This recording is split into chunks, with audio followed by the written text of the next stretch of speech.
Good morning all, welcome to learners academy. क्या बात है, शाम को भी छोटा सा गुड मॉर्निंग और गुड इवनिंग और सुबह भी छोटा सा, मतलब why can't you wish good morning louder? तो गुड मॉर्निंग स्टूडेंट्स। सुबह सुबह तो एक अलग ही ऊर्जा होनी चाहिए, एक एनर्जी अलग होनी चाहिए। नो, ऐसा लगता है जैसे किसी ने जबरदस्ती भेज दिया हो, मजबूरी हो आना, नहीं तो हम तो मरे ही नहीं आए। राइट? अगर कोई अभी ऑप्शन दे दे कि नहीं है मैथ्स की क्लास तो मजा आ जाए, मतलब ऐसा लगता है। और एक गुड मॉर्निंग विषय ऐसा लग जाता है कि हाँ, बच्चे अपना इंटरेस्ट लेके आए, सीखने आए। ओके, चलो let's start. Exercise number 5.3 was in progress. We have already started the exercise yesterday और nth टर्म फॉर्मूला को हमने थोड़ा सा एक्सप्लोर किया था। ठीक है, आगे बढ़ने से पहले एक बार और, what is nth term formula? हाँ, a प्लस आवाज नहीं, एंड उसका फंक्शन क्या है? हम क्यों nth टर्म फॉर्मूला यूज करते हैं? What is it's purpose? किसी भी टर्म की वैल्यू निकालनी। किसी भी टर्म की वैल्यू निकालने के लिए। ओके, सही कहा आपने, किसी भी टर्म की वैल्यू निकालने के लिए। और किसी भी टर्म की वैल्यू को क्या कहते हैं? an कहते हैं, यानी an निकालने के लिए। लेकिन कई बार क्वेश्चन उल्टा भी आ जाता है कि वैल्यू गिवन होती है और उसमें से कुछ पूछ लेता है, लाइक ये पूछ लेता है, ये पूछ लेता है, या ये पूछ लेता है, या फर्स्ट टर्म पूछ लेता है, कॉमन डिफरेंस पूछ लेता है, या फिर उस टर्म का सीक्वेंस पूछ लेता है। ठीक है, an मतलब उस टर्म की वैल्यू, n मतलब उस टर्म का सीक्वेंस। अब से आगे से इन जो आगे के क्वेश्चंस हैं, इनमें इन दोनों में बिल्कुल डिफरेंस समझ के चलना। अब तक के जो क्वेश्चंस है उसमें अगर इन दोनों के बीच में डिफरेंस ना भी समझा तो काम चल गया, लेकिन नीचे के जो क्वेश्चंस हैं उसमें सबसे बड़ा कंफ्यूजन ये होगा कि an गिवन है या n गिवन है। वो क्लियरली थोड़ा कहेगा कि ये an गिवन है, वो वर्ड प्रॉब्लम में देगा या आपको घुमा फिरा के लैंग्वेज में देगा। आपको वहां से गेस करना है कि वो जो गिवन वैल्यू है वो an की वैल्यू गिवन है या n की वैल्यू गिवन। ठीक है, तो किसी भी टर्म की वैल्यू को an कहते हैं और उस टर्म की सीक्वेंस को n कहते हैं। फॉर एग्जांपल फिफ्थ टर्म अगर 78 है तो n की वैल्यू तो 5 है क्योंकि वो सीक्वेंस है, और an की वैल्यू 78 है जो उसकी उस टर्म की एक्चुअल वैल्यू है। समझ गए? बाकी फर्स्ट टर्म और कॉमन डिफरेंस में तो कोई भी डिफरेंस समझ जाएगा, उसमें तो कोई दिक्कत नहीं। स्टार्ट करें आगे के क्वेश्चंस। क्वेश्चन नंबर 3 से, क्वेश्चन नंबर जो 3 देख रहे हो आप, उसमें अगेन कुछ फिल इन द ब्लैंक्स। ठीक है, एक एपी गिवन है, जैसे पहले क्वेश्चन में 3 टर्म्स की एपी गिवन है, सेकंड टर्म मिसिंग है। फिर दूसरे क्वेश्चन में 4 टर्म्स की एपी गिवन है जिसमें पहला और तीसरा टर्म मिसिंग है। तो इन फिल इन द ब्लैंक्स को अपने को भरना है। क्वेश्चन समझ में आ गया? इन फिल इन द ब्लैंक्स को अपने को भरना। आगे बढ़ने से पहले एक चीज को आप समझ लें अच्छे से। वी कैन फाइंड, लिखो मत, केवल समझ लो और ध्यान से पढ़ना जो मैं लिख रहा हूँ। Any term of an AP, हम किसी एपी की कोई भी टर्म निकाल सकते हैं।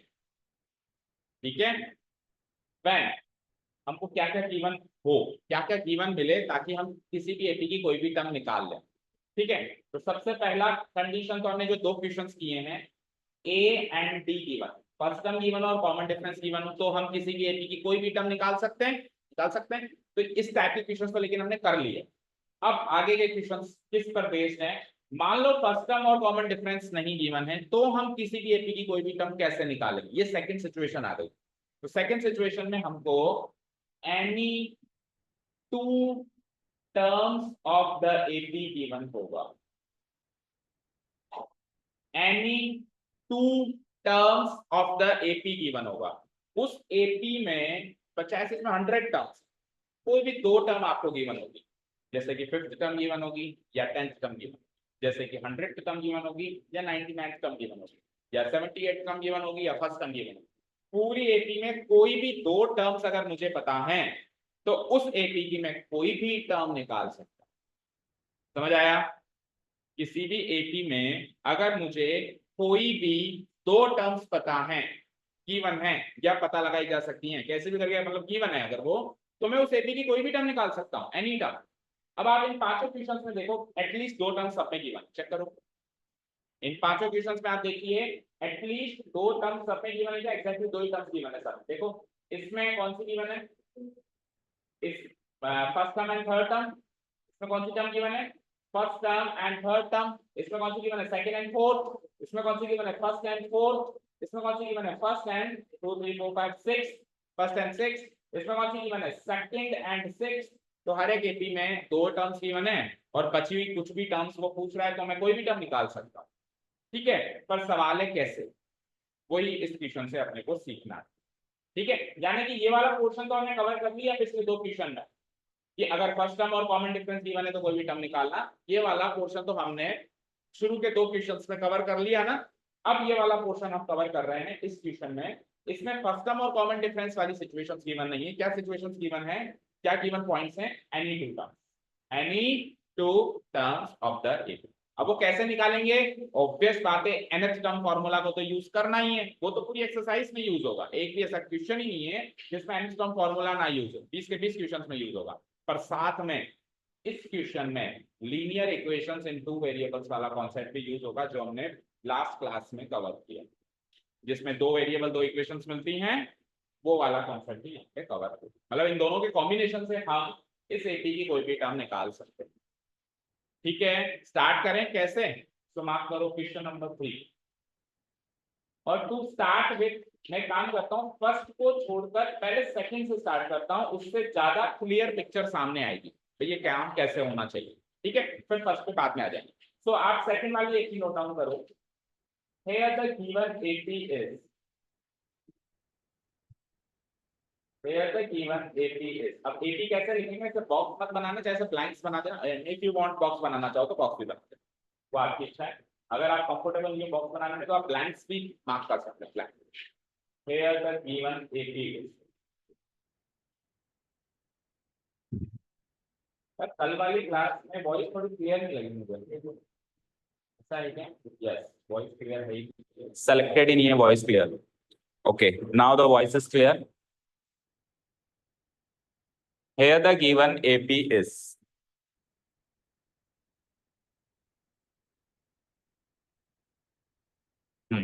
तो AP कैसे लिखेंगे, ब्लैंक कॉमा फिर 13 कॉमा फिर ब्लैंक फिर कॉमा 3। ये AP नोट डाउन कर ली सबने, बोलो AP नोट डाउन कर क्या। अच्छा, फर्स्ट वाला अभी बोला ना कि स्किप करते हैं,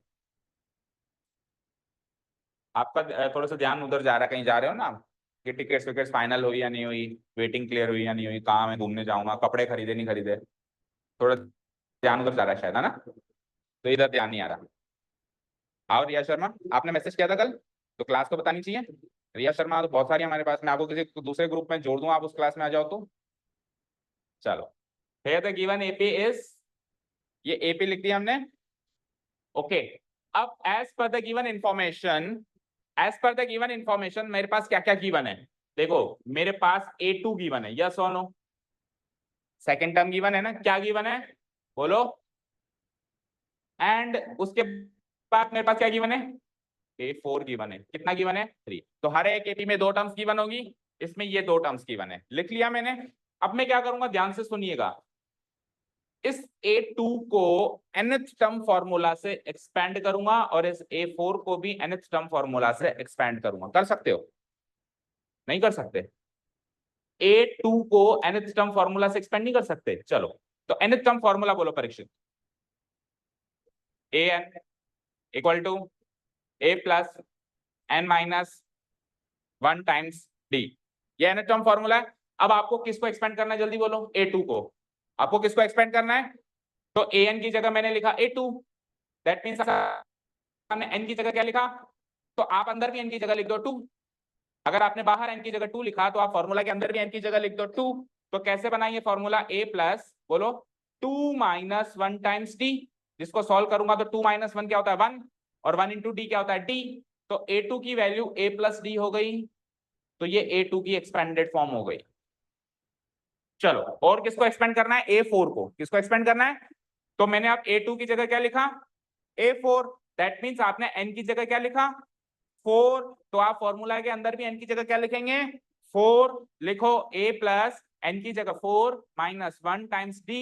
आगे बढ़ो, a प्लस 4 माइनस 1 क्या होता है 3d, a प्लस 3d। तो A4 की एक्सपेंडेड वैल्यू क्या हो गई A+3D। अब बाकी की एक्सपेंडेड फॉर्म क्या ऐसे तरीके से निकालोगे?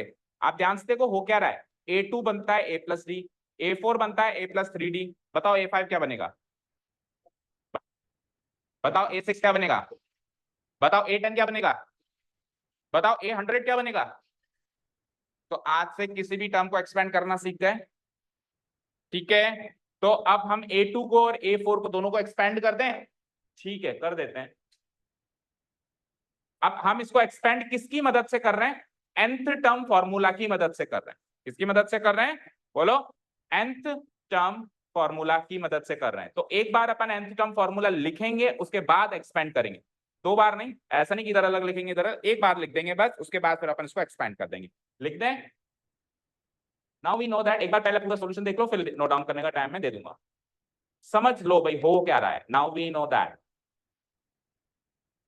तो shall I write nth term formula, जो कि nth term formula क्या है, an equal to a plus n minus 1 times d, यही है nth term formula। अब इस फॉर्मूला की मदद से मैं A2 को और A4 को एक्सपेंड, इन्हीं दोनों को क्यों कर रहा हूं, क्योंकि यही दोनों गिवन है। किसी के मन में ये सवाल थोड़ा ना सर कि A2 और A4 को क्यों, आप तो A6 को करो, A6 गिवन ही नहीं है।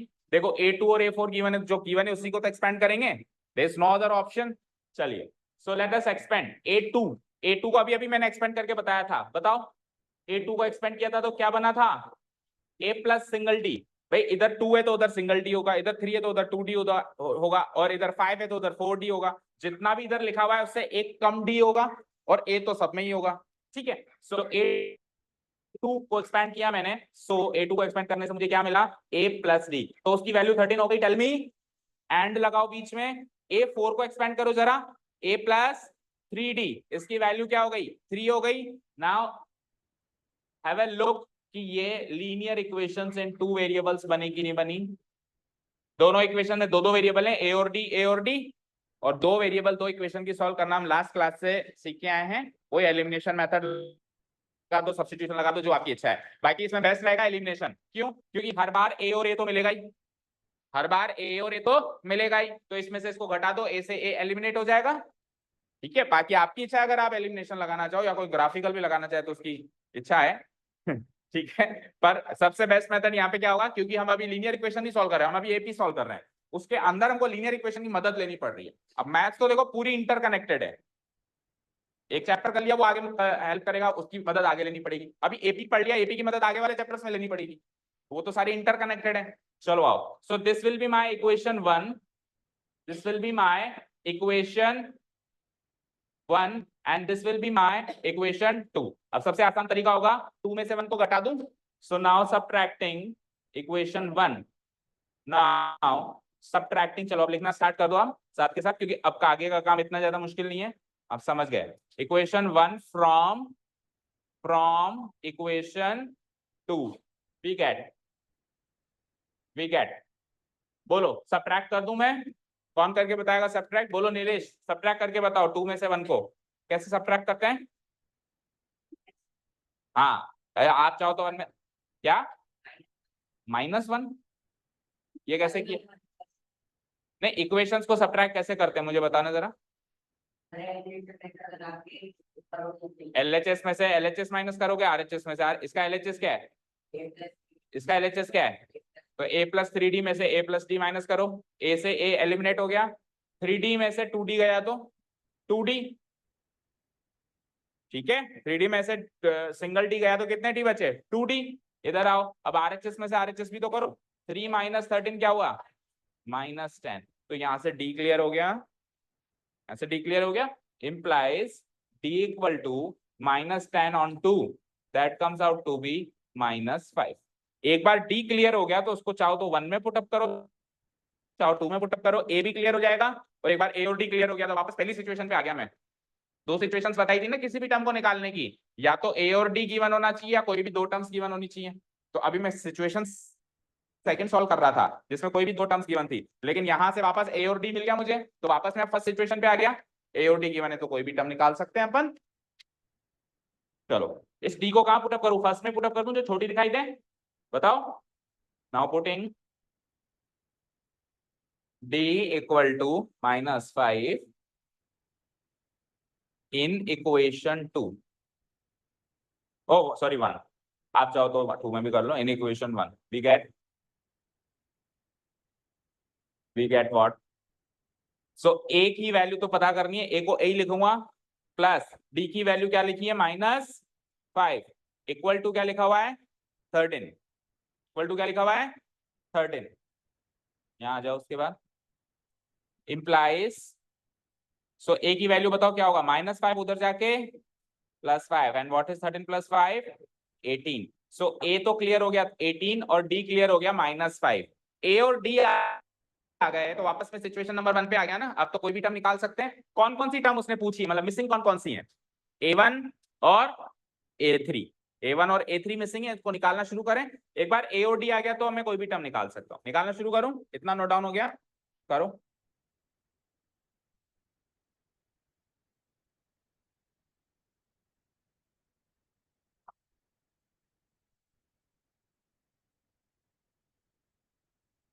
निकालें नाउ, कौन कौन सी टर्म्स निकालनी है हमको, एक तो निकालनी है A1 और दूसरी क्या निकालनी है A3, ये दो टर्म्स निकालनी है। अब A1 की एक्सपेंडेड फॉर्म क्या होती है, A ही होती है, और A3 की क्या होती है बताओ परीक्षित, A3 की एक्सपेंडेड फॉर्म क्या होती है, एक्सपेंडेड फॉर्म। अभी हर एक टर्म की एक्सपेंडेड फॉर्म निकालना सिखाया, A+2D, हर एक टर्म की एक्सपेंडेड फॉर्म ए और डी की फॉर्म में निकालनी आनी चाहिए। A1 की एक्सपेंडेड फॉर्म ए ही होती है, इसमें कोई भी डी नहीं होता। A3 में ए तो होगा ही होगा, लेकिन साथ में 2 डी भी होंगे, क्योंकि इधर 3 है तो 3 - 1 क्या हो जाएगा 2। तो इनकी एक्सपेंडेड फॉर्म मिल गई मुझे, और ए और डी की वैल्यू मैं ऑलरेडी निकाल के बैठा हूं। पुट द वैल्यूज, बोलो ए की वैल्यू क्या निकाली थी आपने 18, और इधर आओ अगेन ए की वैल्यू क्या निकाली आपने 18 प्लस 2D करना है, 2D करना है तो 2 इंटू डी की वैल्यू क्या निकाली आपने, बोलो -5। इसको सॉल्व कर लो जरा, 18, 2 इंटू -5 क्या होता है -10, सो 18 - 10 क्या होगा 8। सो पहली टर्म आ गई 18 और थर्ड टर्म आ गई 8। समझ आया क्या? ठीक है। So what is the logic, total logic क्या है, फिर से एक बार पूरा रिवाइज करते हैं। लॉजिक ये है कि सर एपी की कोई भी टर्म निकालनी है तो ए और डी देना ही पड़ेगा आपको। मैंने कहा नहीं दूंगा, नहीं दोगे तो फिर कोई भी दो टर्म्स दो, कोई भी दो टर्म्स देकर उससे इक्वेशन बनाकर एक्सपेंडेड फॉर्म में कन्वर्ट करके इक्वेशन बनाकर आप ए और डी सॉल्व कर लोगे। तो आप कहोगे सर आपने नहीं दिया था ना ए और डी, मैंने सॉल्व कर लिया, अब ए और डी मिल गया, अब वापस ए और डी मिल गया तो कोई भी टर्म अगेन निकाल लूंगा मैं। ठीक है, एपी की कोई भी टर्म निकालने के लिए क्या चाहिए ए और डी, क्या चाहिए ए और डी। ए और डी या तो डायरेक्टली गिवन हो, डायरेक्टली नहीं गिवन है तो फिर इनडायरेक्टली कैसे गिवन होगा, कोई भी दो टर्म्स गिवन हो गए, कोई भी दो टर्म से इक्वेशंस बना के ए और डी सॉल्व हो जाएगा। अब ए और डी वापस सॉल्व हो गया तो अगेन कोई भी टर्म निकाल लो, प्लस हर एक टर्म की एक्सपेंडेड फॉर्म मुंह जबानी याद होनी चाहिए।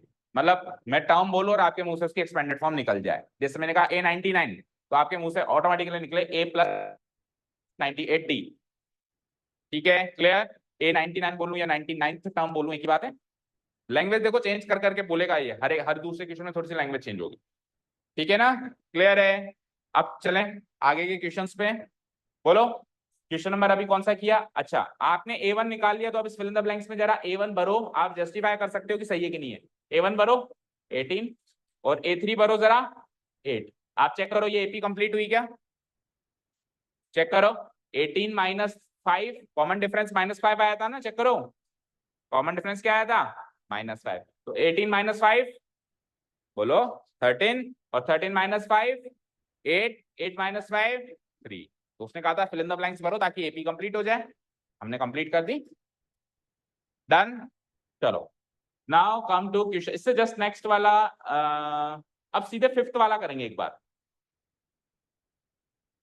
ठीक है, क्योंकि ये दो क्वेश्चंस कर लेंगे तो बाकी के फिर बहुत ही आसान।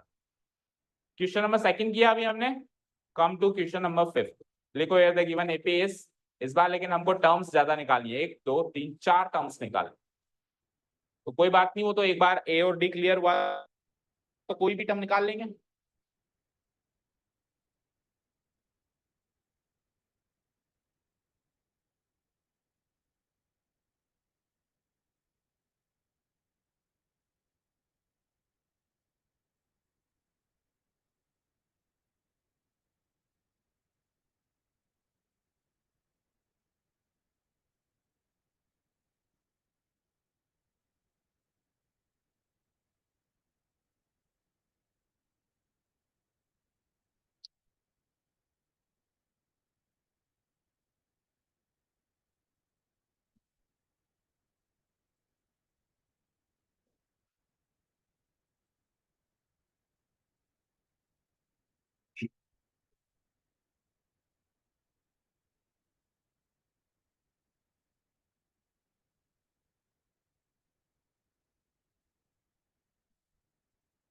हाँ जी, एपी नोट डाउन कर ली, कर ली।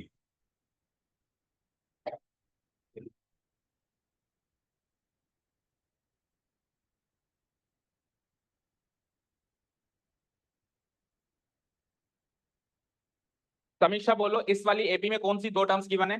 पहले तो बताओ, दो टर्म्स गिवन है क्या? कौन सी दो टर्म्स गिवन है? Second and six. Second term को क्या बोलते हैं बेटा? A2 बोलते हैं। सेकंड, हाँ सॉरी, सेकंड टर्म को A2 ही बोलते हैं, करेक्ट है। ठीक है, माय मिस्टेक। सो A2 कितनी गिवन है? 38। एंड सिक्स टर्म को क्या बोलते हैं बेटा?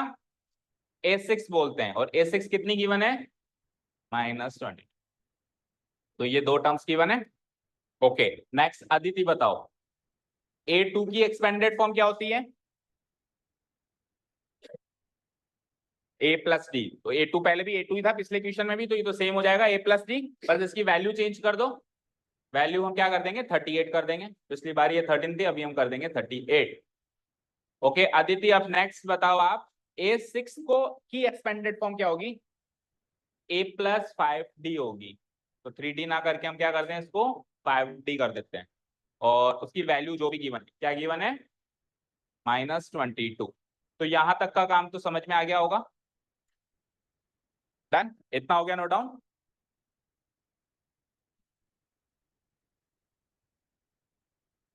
अब वही इक्वेशंस को सॉल्व करना है, और इसमें तो फिक्स है 2 में से 1 घटेगा हमेशा, क्योंकि A- A हो जाएगा। ठीक है, कर दें। Subtracting equation 1 from equation 2।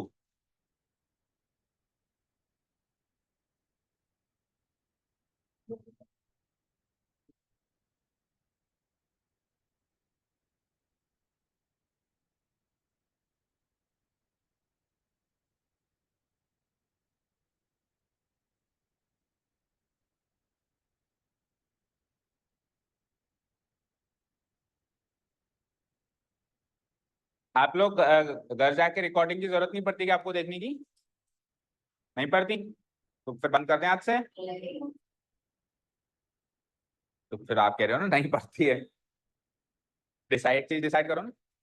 So I need at least 5 likes on each video, otherwise next recording नहीं होगी। 5 लाइक्स, 5 लाख कर दो तो आपकी इच्छा है। 5 likes on 5 like hits on each video. इस वीडियो पे 5 लाइक्स नहीं मिले एटलीस्ट, तो नेक्स्ट डे की रिकॉर्डिंग नहीं होगी। ठीक है ना?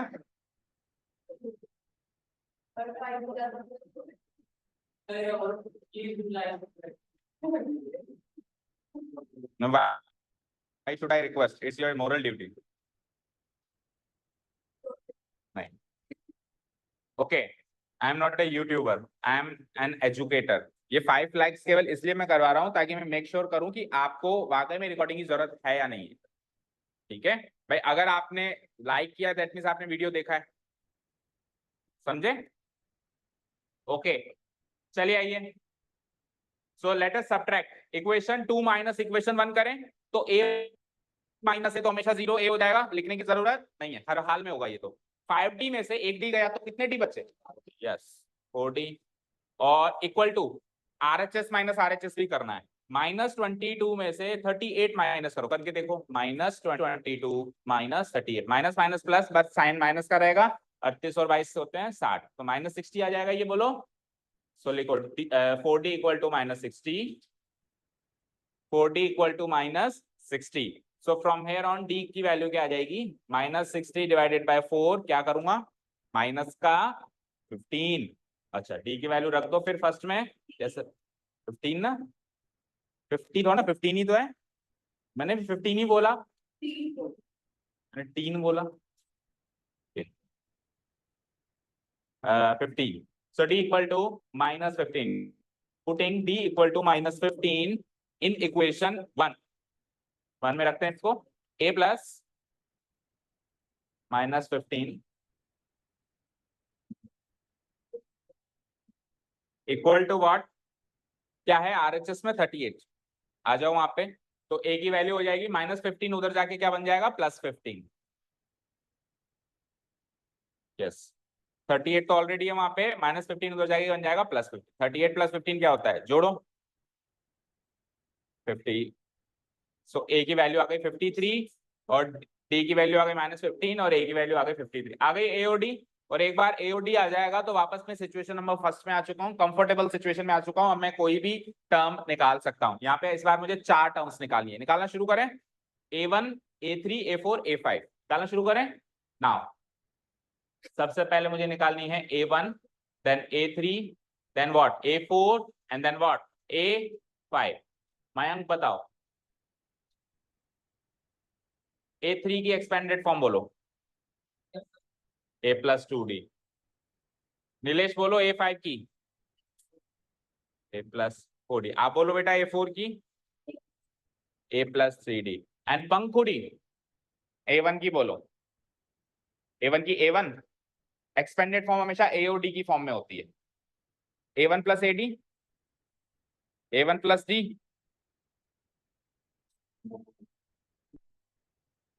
आप बोलो टीना A1 की।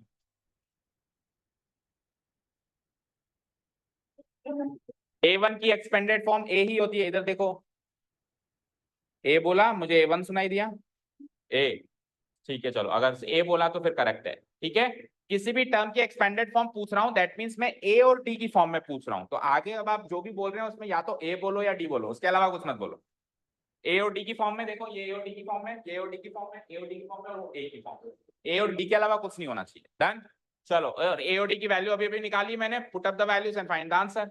बोलो A की वैल्यू क्या निकाली, क्या A की वैल्यू क्या निकाली 53। ओके, A की वैल्यू यहाँ पर भी 53, यहाँ पर भी 53, यहाँ पर भी 53, हर जगह 53। अब उधर तो कुछ करना ही नहीं है, ये आंसर है। इधर आ जाओ। +2 इंटू डी की वैल्यू क्या निकाली -15 +3 इंटू वॉट -15 +4 इंटू वॉट -15। ठीक है, इसको सॉल्व करना है। सो 53, 2 into -15 is -30, 53, 3 into -15 is -45, 53 and 4 into -15 कितना होता है -60।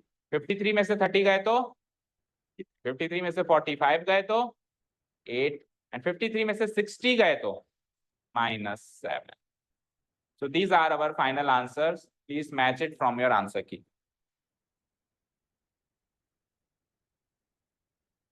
और फिल इन द ब्लैंक्स में फिल अप करके देखो एपी कंप्लीट हुई कि नहीं हुई। पहली टर्म क्या निकाली हमने 53, फिर तीसरी टर्म में फिल इन द ब्लैंक किया हमने 23, देन 8 और देन -7, और बाकी दो टर्म्स तो भरी हुई थी ऑलरेडी।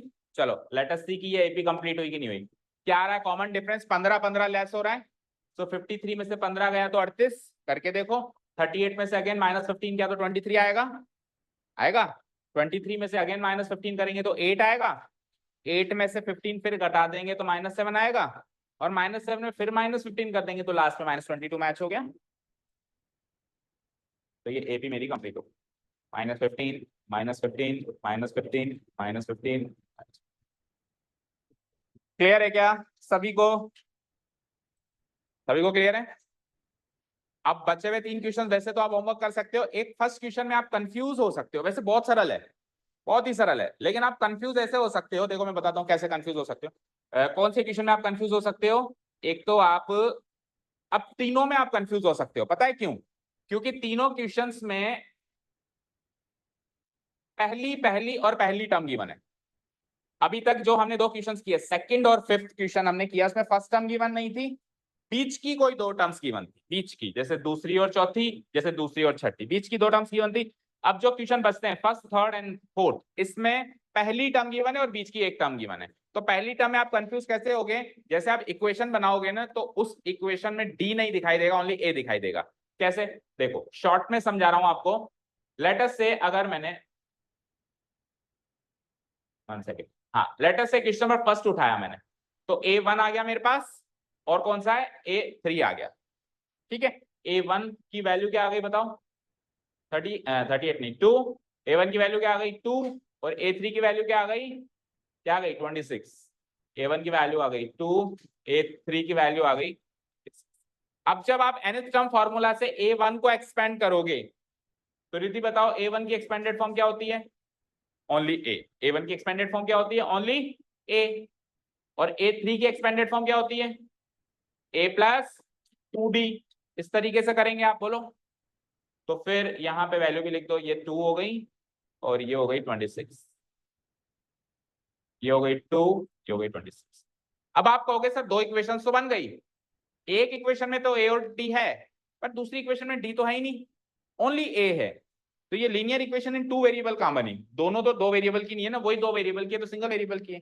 तो इस तरीके का कंफ्यूजन क्रिएट हो सकता है, बट ध्यान से देखो आप और भी ज्यादा कंफर्टेबल सिचुएशन में हो, ये एक ही तो वैल्यू है, सीधे पुट करो वहां पे, यानी सब्स्टिट्यूशन लगा दो।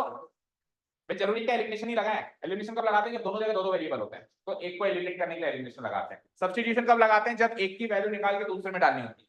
तो ये एक ही वैल्यू सीधे इक्वेशन 1 बनाते ही एक ही वैल्यू आ गई ना, इसको सीधे के सीधे यहाँ पे सब्स्टिट्यूट भी आ जाएगा। तो उल्टा आप ज्यादा कंफर्टेबल सिचुएशन में हो, बट इसलिए कह रहा हूँ कि कई बार कंफ्यूजन हो जाता है कि सर शायद कुछ गलत है, मेरी दो इक्वेशन जो बनी है दोनों ए और डी में की बनी, एक ही बनी है ए और डी में, दूसरी में डी नहीं दिखाई दे। ठीक है, तो ये तो ज्यादा विन विन सिचुएशन है। उल्टा आप सीधे ए की वैल्यू वहां पे पुट अप करो। कैसे? पुटिंग द वैल्यू ऑफ, या सब्स्टिट्यूटिंग द वैल्यू ऑफ। अब सब्ट्रैक्टिंग वगैरह करने की जरूरत नहीं है, एलिमिनेशन लगाने की जरूरत नहीं है। Now substituting a equal to 2 from equation 1 to equation 2।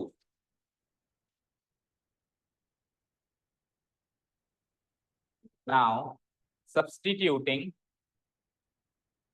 देखो मोस्ट प्रोबेबली वो फर्स्ट टर्म नहीं देता है, वो बीच की कोई दो टर्म्स देता है, तो हमारे पास हमेशा दो इक्वेशन ए और डी में बन जाती है। ठीक है, इसलिए मैंने क्वेश्चन स्टार्ट वहां से करवाया जिसमें ए और डी की दो इक्वेशंस बने। हमें पहले यहां से स्टार्ट करा था तो आप कहते सर पहले आप सब्स्टिट्यूशन लगा रहे हो फिर दूसरे क्वेश्चन में एलिमिनेशन लगा रहे हो, ऐसा क्यों? तो कंफ्यूजन क्रिएट ना हो इसलिए मैंने सेकंड क्वेश्चन पहले स्टार्ट किया। मोस्ट प्रोबेबली वो बीच की दो टर्म्स देगा। ठीक है, बीच की दो टर्म्स देगा तो ए और डी में दो इक्वेशंस बनेंगी, तो वहां पे एलिमिनेशन ज्यादा प्रेफरेबल होगा। ओके, अब यहाँ पे substituting a equal to 2 from equation 1 to equation 2, we get, substitute कर दो। सब्स्टिट्यूट करते हमारी इक्वेशन 2 बन जाती है, इक्वेशन 2 बन जाती है। इक्वेशन 2 क्या है? a plus 2d। तो a की तो वैल्यू सब्स्टिट्यूट कर दी मैंने, क्या? 2 प्लस फिर 2d है, 2d को 2d लिख दिया इक्वल टू 26। यहां से d आ जाएगा, क्लियर? 2 को उधर भेजो, सो 2d की value is 26 minus 2, that is what? 24। सो यहां से d की वैल्यू बोलो, 2 से डिवाइड करा दूं, 24 divided by 2 that is what? 12। Again a और d आ गया, अब जो चाहे निकाल लो, जैसे एक ही टर्म पूछिए यहाँ तो एक ही टर्म पूछिए, क्या पूछिए? a2, तो a2 निकाल लो। Now a2 equal to, now a2 equal to a2, बोलो a2 की एक्सपेंडेड फॉर्म a प्लस डी। तो a भी निकाल लिया मैंने, a तो निकला ही था 2, और d अभी अभी निकाला है 12। 2 प्लस 12 क्या होता है? 14। 14 अगर मैं वहां फिल इन द ब्लैंक में भरूंगा तो AP कंप्लीट हो जाएगी। 2 plus 12 14, 14 plus 12 26। Okay, if you want to note it down please note it down, नहीं तो वीडियो से भी कर सकते। अब बचे हुए दो क्वेश्चंस होमवर्क है, हाँ नोट कर लो चाहे से। और बचे हुए दो क्वेश्चंस कौन से बच गए अब? सेकंड एंड नहीं, थर्ड एंड फोर्थ। हाँ वो होमवर्क ऑब्वियस बात है। अब इतना ही करवा दिया तो आगे हो के आपको ही मांग लेना चाहिए सर अब हम होमवर्क कर लेंगे। वो कब दिन आएगा जब मेरे कान तरस गए वो चीज सुनने के। आप आगे होके बोलोगे सर अब तो रहने दो, बस बस अब हम कर लेंगे, दो क्वेश्चन तो हम पे छोड़ दो। आप तो इसलिए कहते हो होमवर्क कर लेंगे ताकि सर जल्दी छोड़ दें, समझे? आप ऐसे बोलो कि सर ये तो होमवर्क हो जाएगा आप नेक्स्ट करवाओ, ये सुनने के लिए मेरे कान तर, ऐसे सुनने के लिए नहीं तरसे कि सर आप होमवर्क, हम होमवर्क कर देंगे छुट्टी कर दो। आप तो पल्ला झाड़ने के लिए कहते हो हम होमवर्क कर लेंगे, फिर अगले दिन करके भी नहीं आते हो। ठीक है, तो जेन्युइनली बोलो कि सर अब हम ये दो क्वेश्चन होमवर्क कर लेंगे, आप चलो नेक्स्ट क्वेश्चन, नेक्स्ट अगला कुछ नया सिखाओ।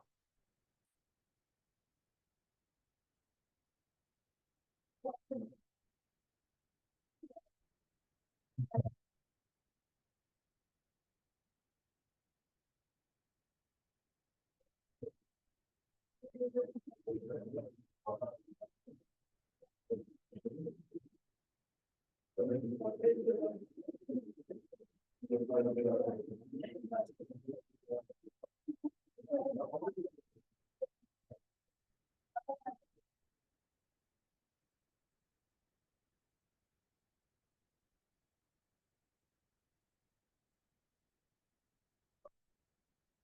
सबने नोट डाउन कर लिया है। So let us come to the next category of questions. अब देखो करीब करीब जो काम करना है, जो काम करना है पूरी एक्सरसाइज में वो तो हम कर चुके हैं। अब क्या होगा, अब बस क्वेश्चंस की लैंग्वेज चेंज हो के आएगी, बाकी पैटर्न सब में करीब करीब यही होगा जो अभी तक अपन 3-4 क्वेश्चंस में कर चुके हैं। किसी में ए मिसिंग, किसी में डी मिसिंग, किसी में एन मिसिंग, किसी में कोई भी 2 टर्म देके कोई और टर्म पूछना, बस काम यही होगा, बस घुमा फिरा के लैंग्वेज चेंज करके वो पूछेगा। स्टार्ट करें। देखो क्वेश्चन नंबर 4 क्या है।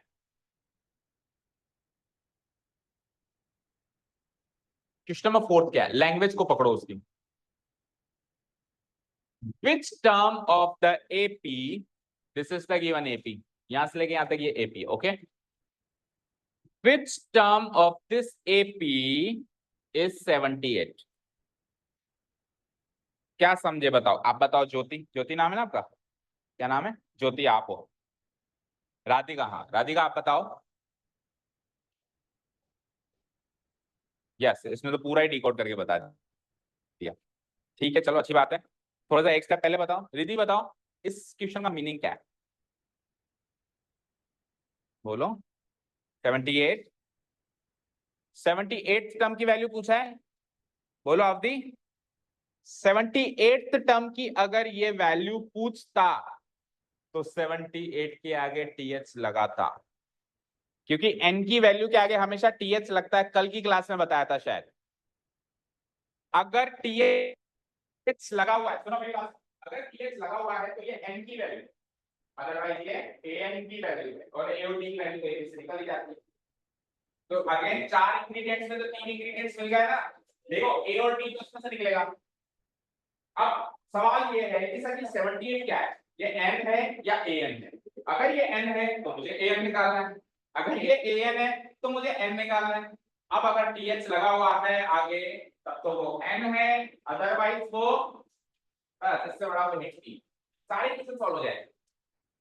ठीक है, तो अभी th लगा हुआ है इसके आगे ना, तो ये क्या है an, तो यानी कि ये an ये वैल्यू है। मुझसे सीक्वेंस पूछा गया है, मुझसे सीक्वेंस पूछा गया है कि इस एपी में कहीं ना कहीं 78 वैल्यू बैठी हुई है, वो कौन से नंबर पे बैठी हुई है, वो कौन सी टर्म है, वो 10वीं टर्म है, वो 50वीं टर्म है, वो 38वीं टर्म है, वो कौन सी टर्म। ठीक है, क्लियर है, समझ आया? ठीक है, तो टर्म नहीं पूछी है, सीक्वेंस पूछा है। टर्म तो गिवन है सर, यानी एन गिवन है और एन पूछा गया। ठीक है ना, और शॉर्ट ट्रिक क्या है, अगर टीएच लगा हुआ है तो एन गिवन है, ए एन पूछा गया है। टीएच नहीं लगा हुआ है तो ए एन गिवन है और एन पूछा गया है। ठीक है, स्टार्ट करें। चलो, here the given AP is, here the given AP is,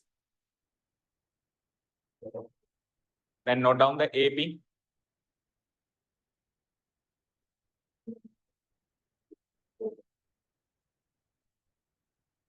Here the given AP is, then note down the AP.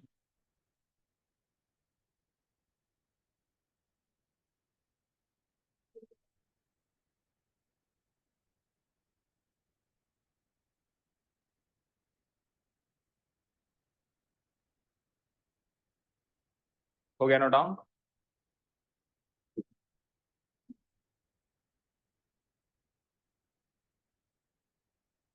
ठीक है, तो जैसे ही एपी हमारे सामने आ जाए तो हमको पहला काम है ए और डी निकालना। निकाल लें। सो ए और डी निकालते हैं, तो ए तो ए वन के बराबर होता है, तो ए वन क्या है 3, और डी की वैल्यू निकालने के यहाँ पे हमारे पास कितने ऑप्शंस हैं ये बताओ। 4 टर्म्स गिवन है तो कितने ऑप्शंस हैं, you can use any of the option you want. तो मैं तो सादा सरल सा ऑप्शन यूज कर लेता हूँ, A2 माइनस A1, दूसरी में से पहली को घटाओ। अगर आपको नहीं इच्छा और ये दूसरी में से पहली, तो आप तीसरी में से दूसरी को घटा दो, या चौथी में से तीसरी को घटा दो, तो आंसर तो सबसे सेम ही आएगा, क्योंकि अगर सेम नहीं आ रहा तो फिर ये भी नहीं है। ठीक है, तो मैं सीधा सरल सा ऑप्शन यूज कर लेता हूँ, दूसरी में से पहली घटाओ, यानी कि 8 में से 3 को घटाओ, यानी कि 5 आ गया। तो एपी मिलते ही एओडी निकाल लो, और करीब करीब एओडी जब निकल जाता है तो एपी का करीब करीब सब सॉल्व हो जाता है। ठीक है, तो एओडी निकल गया बेटा।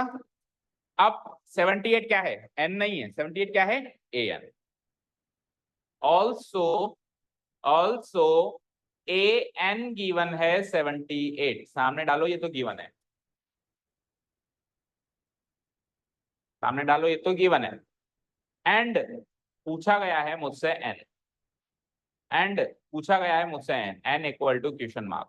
तो ले देखिए, nth क्रम फॉर्मूला में 3 इंग्रेडिएंट्स गिवन हो गए और चौथा पूछ लिया, बस लैंग्वेज चेंज करके पूछा है। सो nth क्रम फॉर्मूला लिख देते हैं। नाउ वी नो दैट हर क्वेश्चन में एटलीस्ट एक टाइम वो फॉर्मूला पूरा लिखना है जिसको आप यूज कर रहे हो। जैसे इस एक्सरसाइज में पूरे 20 क्वेश्चंस में nth क्रम फॉर्मूला यूज हो रहा है, तो एटलीस्ट एक बार जरूर लिखना है। We know that. Now we know that nth term formula is an equal to a plus n minus 1 times t. This is the formula. जो वैल्यूज हमको पता है वो पुट अप कर दो, और जो मिसिंग है उसको मिसिंग रहने दो। जैसे कि an तो मुझे पता है ना, क्या पता है, 78, an 78 पता है, a पता है क्या, बिल्कुल पता है, 3, n पता है क्या, नहीं पता, तो जो नहीं पता उसको मिसिंग रहने दो।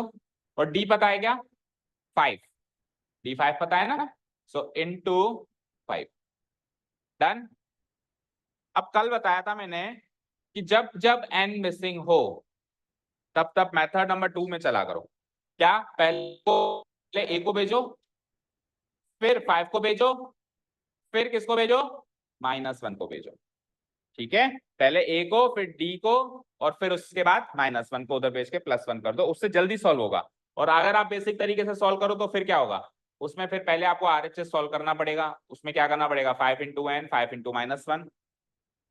ठीक है, चाहो तो आप ऐसे भी कर सकते हो। तो अभी हम क्या कर देते हैं, पहले a को वहां भेज दें, यानी 3 को यहाँ भेज दें, बताओ। तो 3 को यहाँ भेजेंगे तो ये 78 - 3 हो जाएगा क्या, बताओ। और उधर क्या बचेगा, n - 1 × 5। बताओ 78 - 3 क्या होता है, करो, -75। और वहां से 5 इंटू हो रहा है, तो इधर आगे क्या हो जाएगा, और उधर कौन बच जाएगा। और 75 को 5 से डिवाइड कराएंगे तो क्या आएगा, 15। और वहां से -1, n - 1 आ गया ये, तो -1 इधर आगे क्या बन जाएगा, n इक्वल टू 15 तो वहां पे ऑलरेडी है, -1 इधर आके +1, दैट मीन्स 16। करो नोट डाउन। आपने एक चीज नोटिस करी, मैथ्स में एक पॉइंट ऑफ टाइम के बाद तो इक्वेशन सॉल्व करने देता है, तो इक्वेशंस पे सबकी पकड़ बहुत अच्छी होनी चाहिए। इक्वेशन सॉल्व करना सबको बहुत अच्छे से आना चाहिए, तभी हम कोर्स की स्टार्ट इक्वेशन से करते हैं। अभी देखो इसमें इतना लिख दिया, ये गिवन दे दिया, गिवन दे दिया। अब इसके बाद का काम तो क्या है, इक्वेशन सॉल्व करना है। एक इक्वेशन में एक पार्ट इसमें उसको वेरीफाई है, सारे इसमें जीरो को ले लो, क्या है पहले से ले लो, मल्टीप्लाई डिवाइड करो, ये सब क्या है, इक्वेशन सॉल्व करना है। अगर ये नहीं करना आता तो मैथ्स का कोई भी चैप्टर नहीं कर सकते हैं, क्योंकि एक पॉइंट ऑफ टाइम के बाद तो कॉन्सेप्ट नया सिखाने के बाद तो इक्वेशन सॉल्व होती है ना। तो उस पे बहुत अच्छी पकड़ करनी है, और आगे भी होगी, अगर आप मैथ्स कंटिन्यू करोगे तो इक्वेशन सॉल्व करना बहुत अच्छे से आना चाहिए। n = 16, ठीक है। इसका मतलब इस एपी की, इसका मतलब क्या हुआ बच्चों, इस एपी की n की वैल्यू 16 है, मतलब n सीक्वेंस है। इसका मतलब है इस एपी की 16वीं टर्म कौन है, वी विल वेरीफाई कि है या नहीं। करें, रफली तो करें, कर ही सकते हैं। चलो तो एक बार पहले इसका कंक्लूडिंग स्टेटमेंट लिख लो। हैंस उसी की लैंग्वेज में उसने क्या कहा था, विच टर्म, उसने क्या कहा था। अच्छा एक और हिंट है, जब क्वेश्चन विच टर्म से आ जाए दैट मींस n की वैल्यू पूछिए। अब क्या बहुत सारे हिंट्स याद रखने में प्रॉब्लम होगी, तो सबसे साधारण हिंट तो वही है कि th लगा हुआ है या नहीं लगा हुआ है। तो विच टर्म की जगह लिख दूंगा 16th टर्म, विच टर्म की जगह क्या लिख दूंगा, n की वैल्यू 16 निकाली है ना मैंने, और n की वैल्यू के आगे th लगता है हमेशा, तो ये n की वैल्यू निकालिए 16, तो उसके आगे th लगेगा। 16th term of the given AP लिखने की जरूरत नहीं, गिवन AP लिख दो बस, is 78, full stop, done. This is the concluding statement. चलो अब अपन वेरीफाई कर लेते हैं एक बार, कितनी टर्म्स गिवन है यहाँ पे, जो गिवन है वो तो कॉपी पेस्ट मारो, 3 8 13 18, तो +5 हो रहा है क्या, कर दो जरा, 18 + 5 सारे लोग बोलेंगे +5, सारे लोग +5 +5 +5, आपको मुंह में छाले, आगे बोलो, आगे आगे 48 किसने बोला, 63, आगे देन आगे देन आगे 78 तक तो आ गए हम, पर ये 16वीं टर्म है यानी ये चेक करते हैं। सो 1 2 3 4 5 6 7 8 9 10 11 12 13 14 15 एंड, तो उसने पूछा था इस एपी में कहीं ना कहीं 78 है, आप पता लगाओ कहाँ है, हमने पता लगा लिया ये 16th टर्म नंबर पे, ठीक है। चले नेक्स्ट क्वेश्चन पे, कर दो डिलीट, पूरी एपी बना के आप आंसर निकालेंगे तो वो एमसीक्यू पैटर्न में कर सकते हो, क्योंकि एमसीक्यू पैटर्न में फर्क नहीं पड़ता आप किस मेथड से करो। अगेन एमसीक्यू पैटर्न में भी आप तब तक कर सकते हो जब तक वो आपकी रेंज में है। मान लो ये 16th ना निकल के ये 167th निकलती, फिर क्या करते हैं, और हमको पता भी नहीं है कि निकलेगी कि नहीं निकलेगी। सपोज करो हमने 50 टर्म्स लिख दी, अभी भी वो टर्म नहीं मिली, तो हमको खुद को पता नहीं होगा कि मिलेगी भी या नहीं मिलेगी, तो वो रिस्क है बहुत बड़ा, तो इससे अच्छा है पैटर्न से ही चलो। ओके, कर दो डिलीट। अगर पूरी एपी बना के ही करना है तो फिर nth टर्म फॉर्मूला ही क्यों सीखा। हाँ जी, क्वेश्चन नंबर 5 का अगेन पैटर्न चेंज हो रहा है। क्वेश्चन नंबर 15 से पहले, सॉरी 5th से पहले 6th लो। अभी जो हमने क्वेश्चन किया करीब करीब इससे मिलता हुआ ये पैटर्न है, इसलिए पहले मैं 6th करवा रहा हूं, देन अभी 5th करवा देंगे। देखो क्वेश्चन पढ़ो बेटा, नंदिनी बताओ क्वेश्चन क्या पूछ रहा है मुझसे।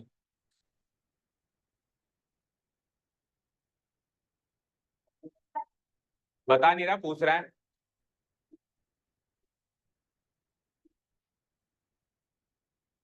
हाँ क्या बोला, -150, यस वेरी गुड, समझ आया, बोलो शैली, समझ आया। चेक वेदर, चेक करके बताओ कि क्या -150 इस एपी की कोई भी टर्म है या नहीं है, मतलब इस एपी में कहीं ना कहीं किसी ना किसी पायदान पे -150 आए।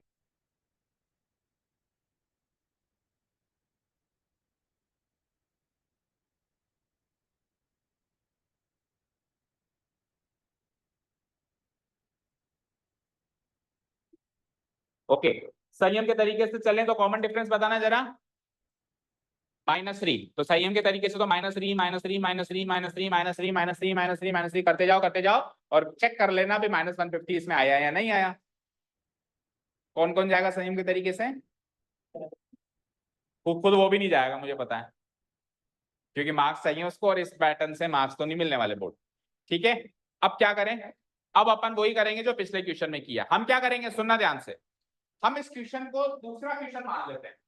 हम इस क्वेश्चन को ये नहीं मानते हैं भाई क्वेश्चन तो ये है चेक करो, बट हम ये मान लेते हैं क्वेश्चन ये है जो पिछला क्वेश्चन था। पिछला क्वेश्चन क्या था कि इसका सीक्वेंस बताओ, जैसे उसमें 78 का सीक्वेंस पूछ रहा था ना, 78 इसकी कौन सी टर्म है, इस क्वेश्चन को भी वैसे ही रीड करो, -150 इसकी कौन सी टर्म है, यानी -150 इसमें जहां भी आएगा उसका सीक्वेंस बताओ। अगर वो सीक्वेंस निकल गया कि 20th है 21 है, दैट मीन्स ये आएगा, और सीक्वेंस ही नहीं निकल पाया दैट मीन्स ये नहीं आएगा। दैट मीन्स पिछले क्वेश्चन की तरह ही इसका सीक्वेंस फाइंड आउट करेंगे, और सीक्वेंस अगर वैलिड सीक्वेंस मिला, वैलिड सीक्वेंस कैसे मिलता है, जैसे पिछले क्वेश्चन में मिला था, क्या मिला था, 16th टर्म 17th टर्म, ये वैलिड सीक्वेंस है। और इनवैलिड सीक्वेंस पता है कैसा निकलेगा, 70.5वीं टर्म।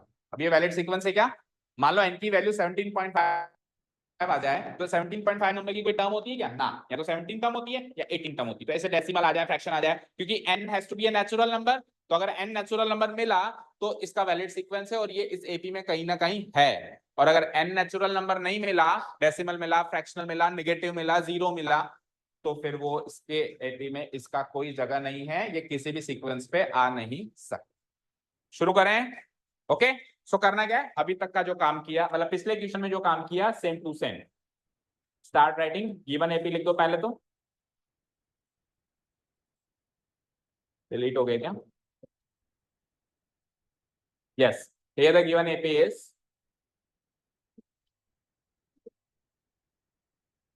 11,852 and so on। वहां से A निकालो और D निकालो, पहला काम ये। तो A तो A1 के बराबर होता है और A1 क्या गिवन है 11। देन A2 कैसे निकालेंगे 8 माइनस 11, 8 माइनस 11 करेंगे तो माइनस, कॉमन डिफरेंस माइनस। ये पहले दो काम तो करने ही करने, AP मिलते ही A और D तो निकालना ही निकालना है। AP मिलते ही A और D तो निकालना ही।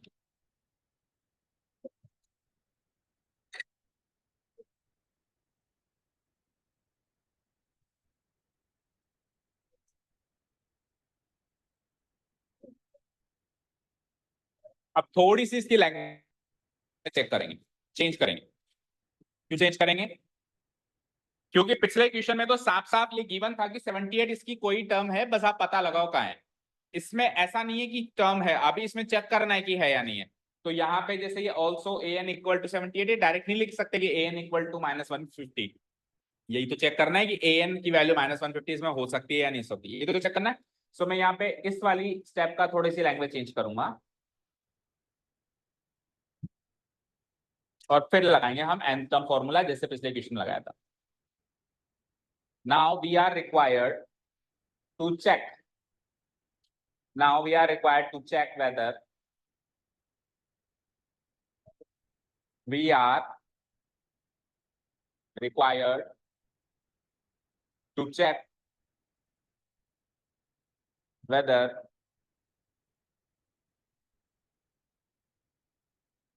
-150 is a term of the given AP. The term of the given AP. ये हमारा टास्क है इस क्वेश्चन में कि हमको उस AP में -150 कोई टर्म है या नहीं है चेक करके बताना है।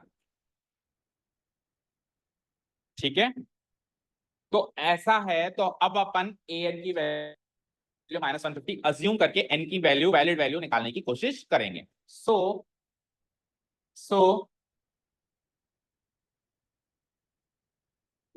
so we will try to find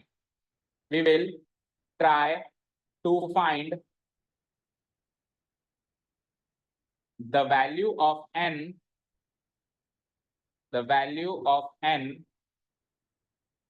अब उधर स्पेस नहीं इसलिए मैं नीचे लिख रहा हूं, assuming an equal to what -1। कहने का मतलब ये कि पिछले क्वेश्चन में an की वैल्यू साफ साफ गिवन थी, पर इसमें an की वैल्यू अज्यूम कर रहे हैं कि ये गिवन नहीं है। जैसे पिछले क्वेश्चन में 78 गिवन थी, क्योंकि उसने चेक करने के लिए नहीं कहा, उसने दावे से कहा कि है, पर तुम पता लगाओ। इसमें पता लगाना है कि है या नहीं है, तो हम अज्यूम कर रहे हैं कि है और चेक कर रहे हैं कि n की वैलिड वैल्यू निकलती है कि नहीं निकलती। अब उसके बाद का काम तो वही है, nth टर्म फॉर्मूला लगाना शुरू करो। Now we know that nth term formula, put up the values and try to find the valid value of n. Same तरीका।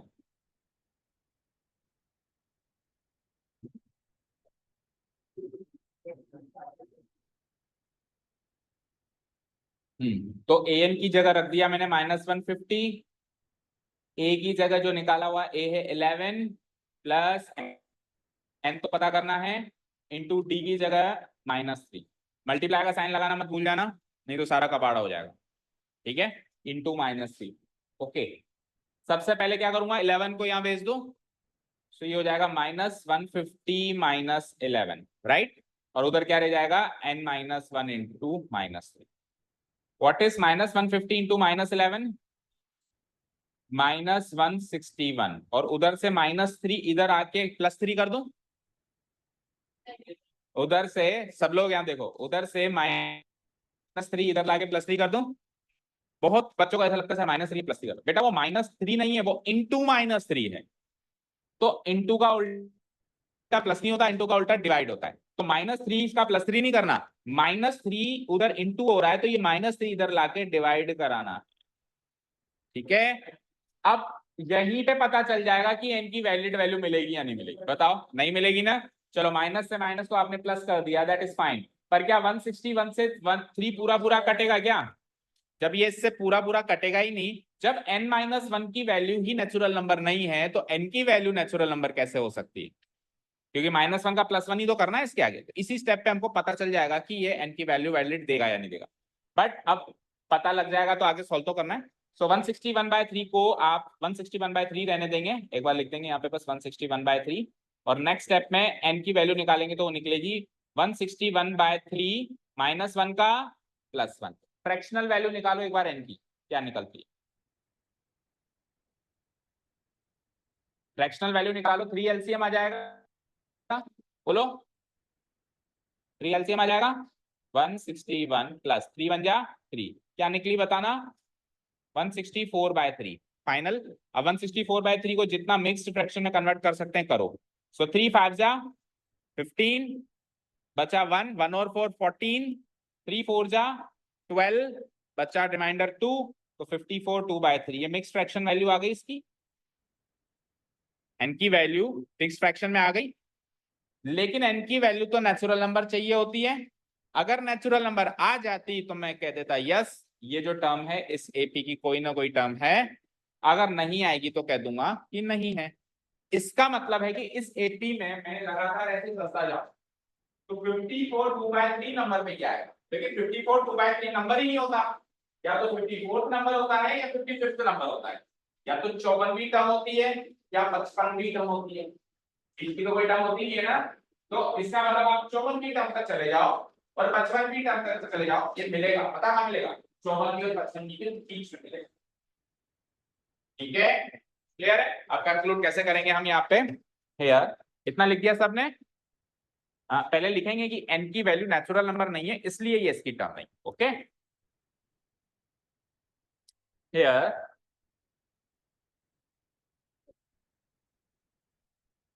n equal to 54 2/3 which is not a natural number। Natural number तो सबको पता है ना बच्चों, बोलो। Natural number पता है ज्योति कौन कौन से होते हैं, बोलो। 3 4 बीच के नहीं होने चाहिए, 1 के बाद सीधा 2, बीच का नहीं होना चाहिए 1.5 1.6। तो 54 नेचुरल नंबर है, 54 से अगला नेचुरल नंबर 55। नेचुरल नंबर को हम काउंटिंग नंबर्स भी बोलते हैं, लेकिन गिनती अपन ऐसे ही सीखे थे शुरुआत में 1 2 3 4, तो काउंटिंग नंबर से नेचुरल नंबर से एक ही बात होती है। ठीक है, so which is not a natural, क्या? अच्छा ये लिख दिया क्या? Which is not a natural number, so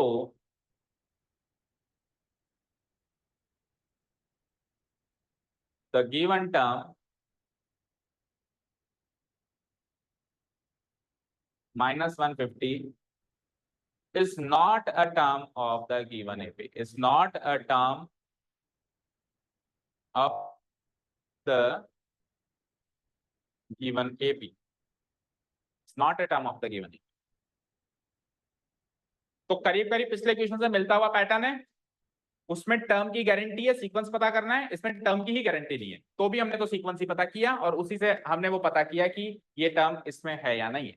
done. अब कौन सा क्वेश्चन छोड़ा हमने अभी? 5th वाला छोड़ रखा है ना अभी। ठीक है, कर दिया नोट डाउन, कर दो delete. Next question, question number 5 देखो, अब पैटर्न चेंज हो रहा है क्वेश्चन नंबर 5 में, पढ़ो। अगेन अ न्यू पैटर्न, तो nth टर्म फॉर्मूला बहुत सारे पैटर्न्स में काम आएगा। 5th क्वेश्चन पढ़ो, find the number of terms. अब जिसमें नंबर ऑफ टर्म्स पता हो या पता किए जा सकते हो उस एपी को क्या कहते हैं?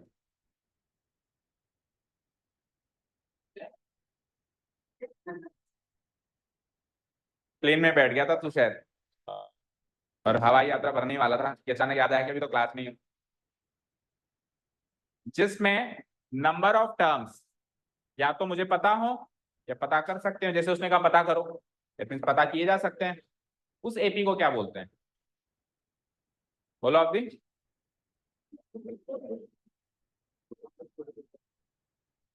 बोलो राधिका, नंदिनी,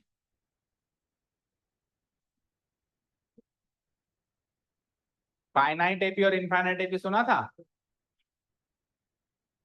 जिसमें नंबर ऑफ टर्म्स फिक्स्ड हो, नॉन हो, पता किए जा सकते हैं, उसको क्या कहते हैं, फाइनाइट एपी। क्या बोलते हैं उसको?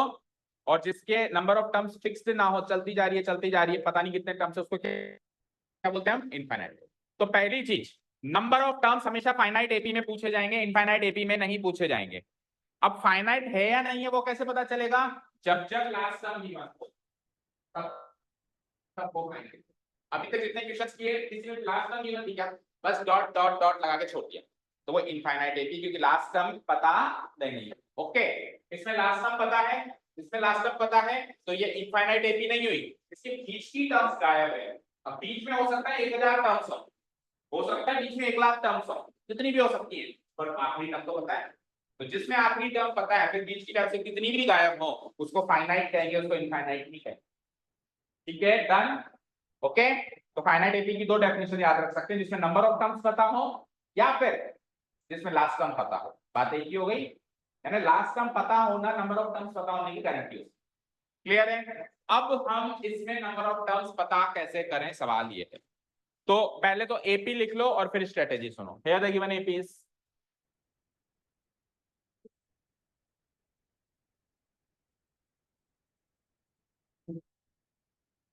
here the given APs.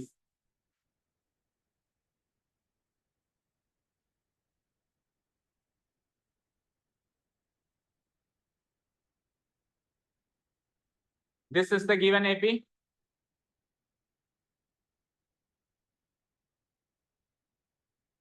दिख रहा है सबको, विजिबल है? Here the given AP is 7, 13, 19, फिर डॉट डॉट डॉट, बीच के कुछ टर्म्स मिसिंग है और लास्ट की टर्म गिवन है 205। जैसे ही एपी मिल जाए, अगला काम क्या करते हैं, ए और डी निकालते हैं। जैसे ही एपी गिवन है, अगला काम क्या करते हैं, ए और डी निकालो। सो ए इक्वल टू ए1 के बराबर होता है, और ए1 गिवन है 7, और डी निकालने के यहाँ पे हमारे पास अगेन दो ऑप्शंस हैं, a2 माइनस a1 से निकाल लेते हैं हम, that means 13 minus 7 equal to what, 6। तो एओडी निकल गया। एपी गिवन होते ही एओडी तो पहले से ही निकालो, जो भी क्वेश्चन हो एओडी निकालो, जैसा भी क्वेश्चन हो एओडी तो निकलेगा ही निकलेगा। अब इसके साथ में लास्ट टर्म भी गिवन है, और लास्ट टर्म को हम लेटर एल से डिनोट कराते हैं। पहली बार यूज हो रही है ये चीज, लेकिन हमने नोट्स में लिखा है ना, लास्ट टर्म को, किसी भी एपी की लास्ट टर्म को हम किससे डिनोट कराते हैं, letter L. Also last term that is L equal to, that is L equal to what is L, 205। सामने लिखो गिवन है ये, यहां तक कोई डाउट? और हमें क्या चाहिए, नंबर ऑफ टर्म्स। हमें क्या चाहिए, अब आपको नोट्स में लिखवाया था, जब जब नंबर ऑफ टर्म्स का क्वेश्चन हो या नंबर टर्म्स पूछी गई हो, गिवन हो, जो भी हो, नंबर ऑफ टर्म्स का जहां पर भी इन्वॉल्वमेंट हो, वहां पे नंबर ऑफ टर्म्स को लेटर एन से डिनोट कराते हैं। किससे डिनोट कराते हैं? And number of terms that is letter n is missing। Number of terms पूछा गया यानी n पूछा गया।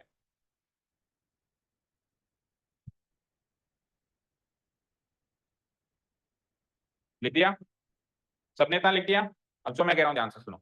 हमने एक नोट डाल के लिखा था, नोट्स में अगर आपने ध्यान दिया हो, कि हम किसी किसी क्वेश्चन में, सुनो ध्यान से, हम किसी किसी क्वेश्चन में लास्ट टर्म को an मान लेते हैं। उस टाइम हमने बस लिख दिया था, मैंने कहा था क्वेश्चन आएगा तो बताएंगे सर क्यों करते हैं। अब सुनो जो मैं कह रहा हूं, ये एक एपी है, बिल्कुल जनरल कैजुअल बात कर रहा हूं, बिल्कुल मैथमेटिकल बात नहीं कर रहा हूं, जनरल बात कर रहा हूं। ये एक एपी है जो चलती जा रही है चलती जा रही है चलती जा रही है, इसकी आखिरी टर्म मुझे पता है, मुझे पता लगानी है इसमें कितनी टर्म्स है।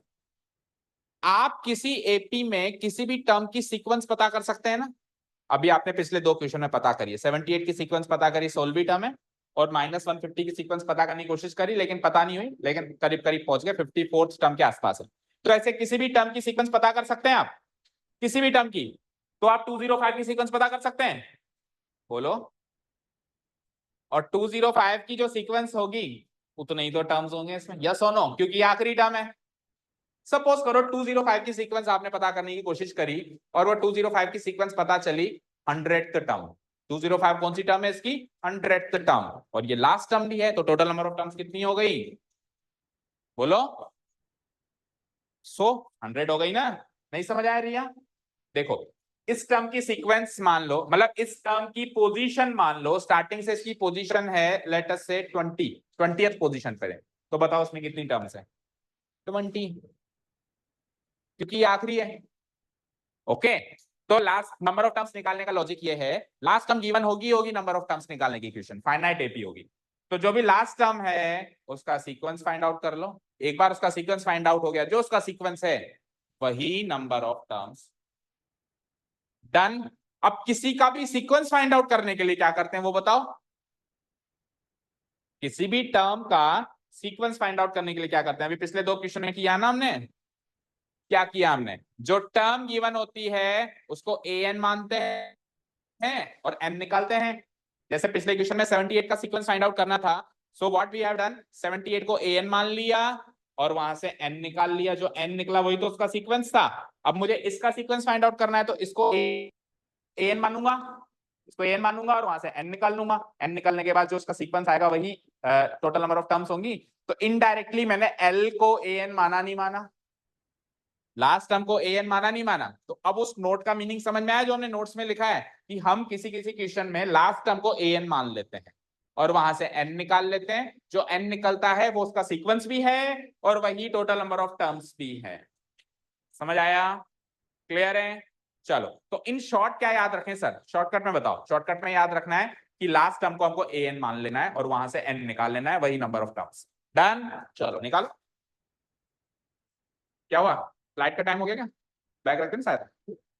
हाँ, now number of terms that is n equal to this. So हम क्या करेंगे करने के लिए? हम क्या करेंगे? हम क्या करेंगे? अरे हम क्या करेंगे? लास्ट टर्म को n मान लेंगे। So we will assume what? We will assume last term जिसको हम L बोलते हैं उसको हम क्या मान लेंगे? an। उसको हम क्या मान लेंगे?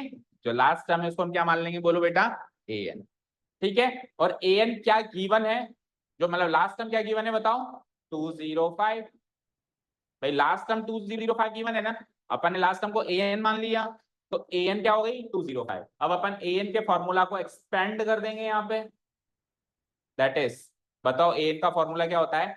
a plus n-1 times t, यही होता है। तो इसकी वैल्यू क्या हो गई? 205 हो गई। अब इंग्रेडिएंट्स डालो इसमें और मिसिंग वैल्यू n की निकालो। a पता है, d पता है आपको already,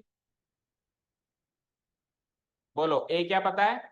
7, n missing into d क्या पता है?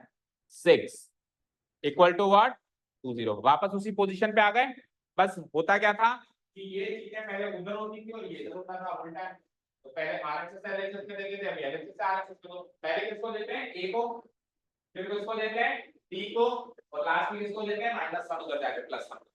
वही लॉजिक फॉलो करें, अगेन कर दो। 7 को उधर भेजो, तो इधर क्या बचा? n-1 into 6। 7 उधर जाके क्या बन जाएगा? 205 माइनस, सॉरी 7, 205 माइनस 7 करना जरा, 198।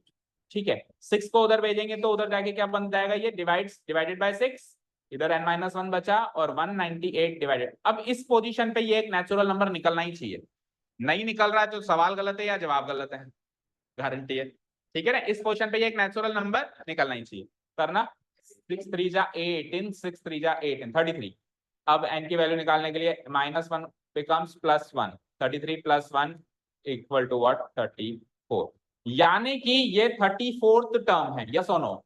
इसका सीक्वेंस निकाल लिया हमने और ये 34th टर्म है, तो क्योंकि ये लास्ट टर्म है तो टोटल नंबर ऑफ टर्म्स की कितनी हो गई? 30। कंक्लूड करते हैं, देखते हैं कंक्लूजन। Here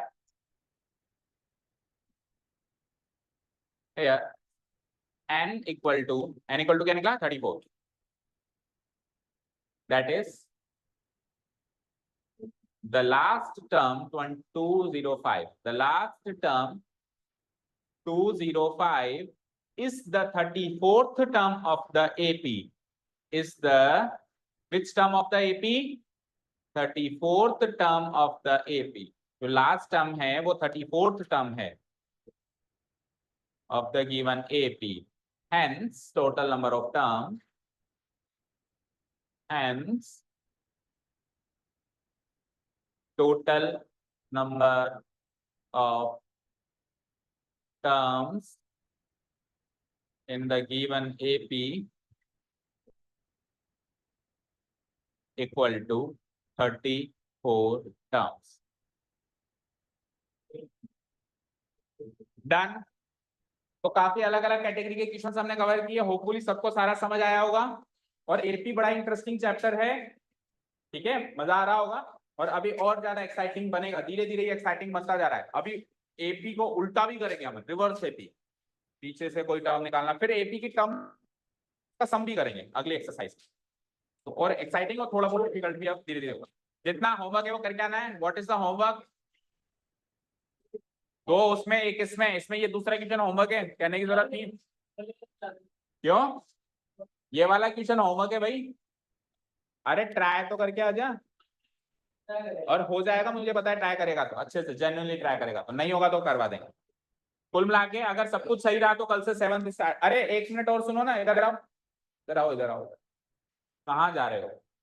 7th क्वेश्चन तो पढ़ो, 7th क्वेश्चन पढ़ो। किसी एपी की 31st टर्म निकालो अगर उसकी 11th टर्म ये है और 16th टर्म ये है। अब जो फिल इन द ब्लैंक्स वाला क्वेश्चन था उसी की वर्ड प्रॉब्लम है या नहीं है?